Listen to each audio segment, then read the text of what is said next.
Bali is huge, guys. You probably need 1 full year to take it all in, so here is what you need to do to get the most out of it. Head down to Uluwatu for the stunning views and high top cliffs over the Indian Ocean. You'll also find the best beaches on the island, while the surf is good for beginners and advanced, with a bunch of instructors for reasonable prices. Next, head to Ubud, the spiritual part of Bali. Plenty of temples to choose from. It's where you will find that the jungle is surreal, along with huge waterfalls, while the rice fields stretch for miles in Tegalalang.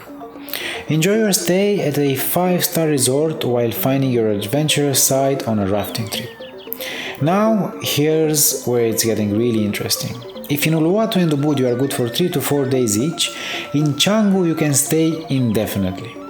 There is a certain vibe to it, from the beach bars to the local surf, but mostly it's the people that give it a homey feeling. You can meet all types of hip characters chilling by the beach or down by the vegan joints with plenty of healthy food options and specialty coffee. Don't forget to like, subscribe, and see you again for the next one.